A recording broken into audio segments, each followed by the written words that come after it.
Bonsoir à toutes, bonsoir à tous et bonsoir Jim Bishop. Bonsoir.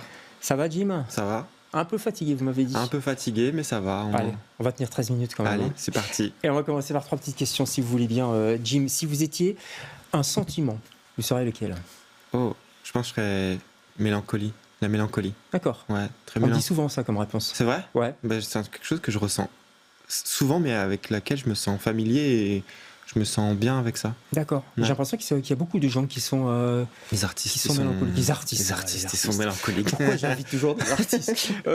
Si vous étiez une bande dessinée, une référence quoi? Ah, alors, moi je serais One Piece.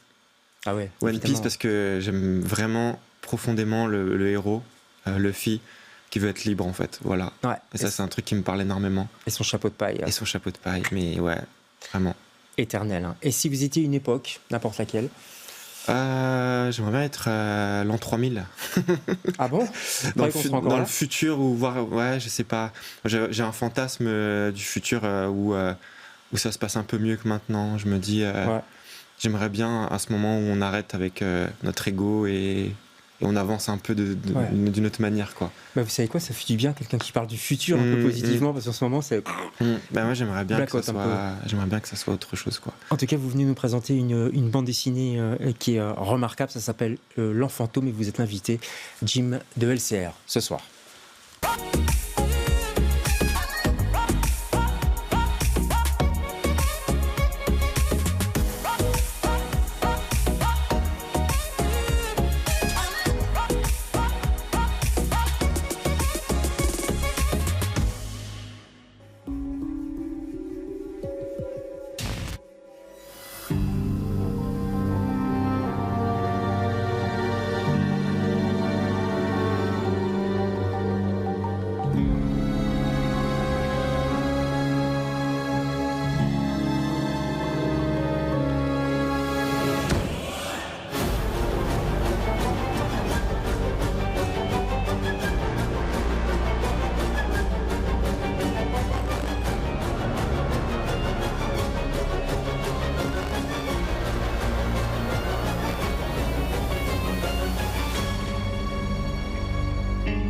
Voilà, on discutait de la bande-annonce. C'est vrai qu'elle est bien faite, la bande, parce qu'en BD, c'est assez rare quand même. Ouais, d'habitude, j'aime pas trop ce genre de format. Là, je trouve qu'ils ont vraiment bien géré Glénat pour la bande-annonce. Ouais, je suis assez content, ouais. Ça s'appelle L'Enfantôme. Ouais. Jeu de mots. Ouais, c'est ça. Jeu de mots. 3e album de la trilogie sur, on va dire, allez, le passage à l'âge adulte, après Lettres perdues et Mon ami Pierrot. On va voir les couvertures maintenant. Pour ceux qui s'en rappellent, si vous ne l'avez pas lu, précipitez-vous aussi sur ces deux-là. C'est aussi chez Glénat, je crois. Ouais, c'est ça, ouais. Il fallait faire un troisième album. Bah, en fait, il fallait parler du passage à l'âge adulte, ou ouais, du moment où on grandit, mais dans un milieu social. Et l'école, je trouvais que c'était un endroit où très sympathique, mais surtout un endroit où on grandit énormément, parce que c'est notre premier rapport aux règles sociales, en fait. C'est vraiment la première fois là où on se confronte à des groupes, à des règles qui sont autres que celles que nos parents nous donnent, quoi. Ouais. Bon, allez, Jim, cet ado, c'est un peu vous quand même, non? Avec des cheveux roses, ouais. C'est un peu moi avec des cheveux roses. Ouais. Et ouais, j'ai mis des cheveux roses au perso pour me distancer du personnage, pour pas complètement être. Ouais, parce qu'à part ça, vous avez produit quand même votre maison.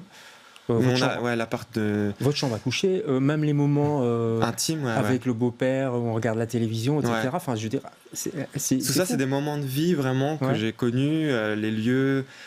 En fait, ça m'a fait du bien de les redessiner. Même la télé là que je vois dans l'écran, c'est vraiment une télé que j'ai eue, une télé magnétoscope qui était à la mode dans les années 90-2000, quoi. Ça a pris un coup de vieux quand même. Hein. Mais c'était très pratique en fait. C'est vrai. Mais ouais, voilà, du coup, c'était agréable en fait de redessiner des lieux que j'ai bien connus. Déjà, j'avais pas besoin de références. Tout était dans la tête. Ouais. Mais ouais, c'était très référencé. Et la phobie scolaire, Jim, vous l'avez vécue, vous aussi? Je sais pas si j'étais phobique scolaire, parce que j'allais à l'école quand même. Mais je pense que j'étais phobique d'avoir des bonnes notes. C'était un peu le truc de... Vos parents vous poussaient Non, pas forcément. Non. Mais par contre, ma mère, elle me poussait pas. Par contre, elle me mettait quand même la pression de réussite. Pression sociale, quoi. Pression sociale, en fait, de réussite, et de si jamais ça se faisait pas, elle avait un sentiment désagréable envers moi, quoi. Ouais. N'empêche, je vous avais dit dans une interview, l'école est tout sauf un endroit qui rend heureux. Ça, c'est de mon point de vue, dans le sens où je dis, en fait, pas qu'il nous rend pas heureux, mais qu'il nous aide pas forcément à nous épanouir pour devenir en fait, à apprendre à s'aimer. En fait, on nous apprend à être compétitif, on nous apprend à se dépasser dans un domaine particulier, mais on nous apprend pas forcément à nous développer en tant qu'adulte si on n'a pas eu de repères. En fait, si les parents sont pas là, l'école, elle apprend à apprendre des matières, à ce genre de choses. Mais pas avoir confiance en soi, quoi. Moi, je trouve pas, non. Non, je trouve pas. Elle nous apprend à développer notre intellect, mais c'est tout, quoi. Ouais. C'est aussi le premier lieu des harcèlements. En classe, dans la salle dans la cour de récré, vous montrez bien ça dans la bande dessinée, parce que le gamin il est surnommé le boutonneux, parce que oui, il est ado, il a des boutons. Il y a un truc fort quand même, positif, je trouve, c'est l'amitié. C'est ce que j'allais dire, justement. Ça, c'est le truc, et c'est vrai, quoi, les amitiés à cet âge-là, elles sont très très fortes. Là, c'est une amitié avec Mime, ça. Ils vont être convoqués tous les deux, on va pas raconter toute l'histoire, mais pas le proviseur, mais chez le conseiller d'orientation, parce qu'ils doivent remonter leur cote, quoi. Et là, il y a une idée dingue, je sais pas si je peux la dire. Bien sûr, c'est un peu le début de l'histoire, quoi. Ils doivent remonter leur cote, sans quoi leurs parents seront autorisés à les tuer, tout ça. Ouais, littéralement, ouais. Elle vient d'où, cette idée, Jim ? C'était en fait le truc de me dire, en tant que gamin, on s'est tous dit à un moment donné, si je ramène ils pas... vont me tuer. Mes parents, ils vont me tuer. Enfin, c'était une phrase qu'on s'est tous dit, je pense. Mes parents, ils vont me buter, mes parents, ils vont me tuer. Et je me suis dit, mais si on prenait ça littéralement, qu'est-ce qui... En fait, c'est un peu... Finalement, quand on a cette émotion, on y croit presque, en fait, intérieurement. Et je me suis dit, si on l'imageait en vrai, cette chose, qu'est-ce qui se passerait, en fait, si nos parents, ils nous tuaient vraiment, quoi. Et vous allez très loin, c'est ça que ça permet aussi, la bande dessinée. Je dirais avec l'imagination, avec le crayon, tout simplement, on peut aller très très loin. Vous passez la mort, le cap de la mort, etc. Il faut lire la bande dessinée pour ça. Les mangas font leur apparition aussi. Vous êtes un dingue de manga, vous avez parlé de One Piece, mais il y en a d'autres aussi, j'imagine. Ouais, il y en a plein. On citait tout à l'heure, c'est vrai, Junji Ito. Ouais. J'aime beaucoup l'imagerie, surtout plus que forcément les histoires, mais j'aime vraiment l'imagerie qu'il propose.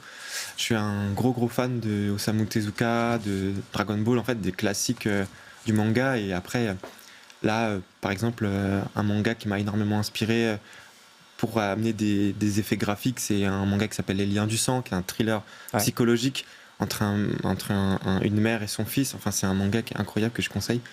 Et puis il y en a des tas d'autres. Puis il y a l'influence de Miyazaki aussi. Ouais, Miyazaki qui est très animaux, présent. Les gros yeux. Exactement, il y a des déformations. Des formations, ouais, c'est ça. Des parents. Les parents sont énormes. Ouais. Ça, c'est très, effectivement, c'est très Miyazaki, effectivement. Ouais, c'est vraiment des inspi. Ils sont énormes, ils sont moches, ils ont la peau qui devient flasque. Vous parlez de Junji Ito. On va regarder un extrait. Il y a une série qui passe sur Netflix en ce moment, s'appelle. Qui est inspirée des nouvelles. Ouais, inspirée des nouvelles, anthologie macabre. Allez, on se regarde quelques images et on se revoit juste après. Moi, Kazuya et Kizuri serai votre médium. Tous mes copains ont fondu comme des glaces. C'est Terumi. Elle est apparue. Elle avance lentement vers le nord. Si tu me rejoins rapidement, tu la verras toi aussi. Ah, merci beaucoup. Je suis une coquille vide depuis ma naissance. Ce garçon, c'est Oshikiri, mais d'une dimension parallèle. Ça tirait super bien, si tu te laissais pousser les cheveux. Mon roman, prenez du vent glacial. Il est plus là. Où est-ce que tu l'as mis? C'est nous les coupables. On a renversé et tué la pauvre Ayumi. Tout va bien. J'enlève les peaux mortes, c'est tout. Puis je tombe nez à nez avec des poissons d'une taille terrifiante qui parcourent ces abîmes aveugles depuis de lointains éons. C'est Tomiye Kawakami, elle est au comité de discipline. Elle vient d'arriver dans notre lycée. Fais pas ta poule mouillée. Allez, vas-y, saute. Sinon, je jouerai plus jamais avec toi. Voilà, c'est vrai qu'il y a plein de correspondances aussi. L'amitié, l'adolescence, les super-pouvoirs, les animaux, le gros poisson. Là, ça, c'est dans L'être perdu, ouais. C'est assez fascinant. Vous pouvez voir la suite, évidemment, parce qu'on est un peu frustré de couper toujours comme ça sur Netflix, si vous avez Netflix. Comment on dessine le mouvement? Parce que le dessin animé, la bande dessinée, le dessin animé, pardon, c'est du mouvement, forcément. En bande dessinée, c'est autre chose. Je voudrais qu'on regarde une case où on voit, voilà, on la voit là pour l'instant, c'est les deux héros qui courent. Voilà, comment ça se dessine le mouvement pour qu'il y ait une dynamique? En fait, c'est un truc que je sais plus où j'ai appris ça, mais en fait, il y a un truc à faire pour créer du mouvement en bande dessinée. Ouais. C'est de dessiner le mouvement qui est juste avant le mouvement final, en fait. Il y a un mot particulier dont que j'ai pas, mais en fait, c'est vraiment. Je comprends pas. Donc, au moment où il démarre. Ouais, en fait, on va dire qu'il y a un élan, et puis il y a la fin de l'action, et en fait, dessiner l'entre. D'accord. En fait, le cerveau va créer ce manque, en fait. Genre, vraiment, le cerveau va travailler pour ce qu'en fait, qui lui manque. Ah, c'est ça. Et le cerveau va faire le mouvement lui-même. Va créer une espèce d'imaginaire et va créer ce mouvement. En fait, c'est vraiment d'aller chercher cet entre-deux, entre le début et la fin d'un mouvement, ce qui est complètement, contre-intuitif en réalité. Ouais. Et en fait, cet effet-là va faire que le cerveau va vouloir corriger cette erreur et ça va donner cet effet de mouvement. En fait, c'est aller travailler l'imaginaire en final. On va la remettre à l'écran si on veut bien en réalisation. On va voir si ça fait de l'effet. Ah bah oui, ça va. En fait, voilà, ils sont en train de courir. Les personnages sont en train de courir, mais en même temps, ils sont pas complètement définis. Il y a un truc un peu en mouvement comme ça qui est pas très clair en fait. Ouais. Et c'est ça qui crée le mouvement, c'est l'espèce de moment un peu. Je comprends pas. Ouais. On n'a pas parlé de l'onirisme, on n'a plus beaucoup de temps, c'est un peu la fin de l'émission, mais il y a aussi beaucoup de rêves, d'onirisme, les fantômes, on ne sait pas trop bien si on est dans le rêve ou la réalité. Enfin, ça, c'est un peu le mystère aussi de la bande dessinée. Vous laissez planer un mystère, elle est assez mystérieuse en fait, quoi. Du coup, il y a une fausse fin, enfin, vous voyez, il y a des choses trappes, quoi. Vous voyez, il y a beaucoup de choses à découvrir. Ouais.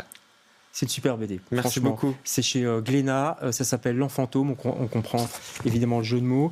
C'est Angoulême aujourd'hui, ça démarre. Vous habitez Angoulême, donc c'est ça, un peu le festival qui est là, quoi. Pour ceux qui passent ce week-end, vous serez dans... Tous les après-midi, je serai sur le stand Glénat en dédicace. D'accord, à la Bulle, dans le Monde des Bulles, je crois. Dans le Monde des Bulles, en dédicace stand Glénat. Si jamais vous passez par Angoulême, si vous arrivez à vous frayer un passage jusque-là, parce qu'il y a du monde. Merci infiniment d'être passé chez nous, Jim. Et nous, on se retrouve demain avec d'autres invités. Bonsoir.